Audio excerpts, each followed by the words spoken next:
কোনোভাবেই থামছে না ইসরায়েলি আগ্রাসন। ফিলিস্তিনিদের গাজার পাশাপাশি লেবাননে একের পর এক হামলা অব্যাহত রেখেছে দখলদাররা। গাজার খান ইউনিস, জাবালিয়া শরণার্থী শিবির সহ উত্তর গাজার বিভিন্ন এলাকা এখন ইসরায়েলের প্রধান লক্ষ্যবস্তু। শুক্রবার রাত থেকে শনিবার সকালের মধ্যে গাজায় হামলা চালিয়ে অন্তত ৩৭ ফিলিস্তিনিকে হত্যা করে নেতানিয়াহু বাহিনী। একদিকে হামলা, অন্যদিকে গাজা দখলে মরিয়া তারা। উত্তর গাজা থেকে সরে যাওয়ার নির্দেশ দিয়ে হত্যা করা হচ্ছে নিরীহ ফিলিস্তিনিদের। জাবালিয়ার বাসিন্দাদের দাবি, শহরটি ত্যাগ করতে নির্দিষ্ট সময় না দিয়ে হামলা চালাচ্ছে ইসরায়েলি বাহিনী। ইসরায়েলের নির্দেশনা মেনে আমরা বাড়ি থেকে বেরিয়ে পড়ি, কিন্তু বাড়ি ছাড়ার পরপর আমাদের উপর হামলা হয়। গোলায় আমার বোন শহীদ হয়েছে, তার স্বামীও ইসরায়েলের বোমায় প্রাণ হারিয়েছে। আমার বোনের পরিবর্তে আমার মৃত্যু হলেই ভালো হতো।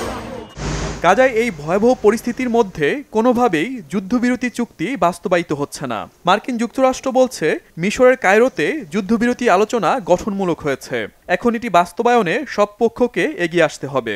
রবিবার যুক্তরাষ্ট্রের প্রতিনিধিরা যুদ্ধবিরতি ইস্যুতে আবারও মধ্যস্থকারীদের সাথে বসতে যাচ্ছে।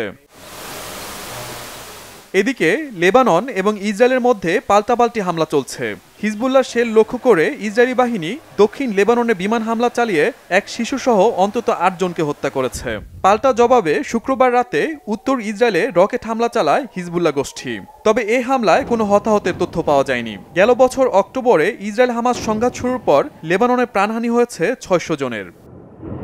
শহীদ আরাফাত, বাংলাভিশন নিউজ ডেস্ক।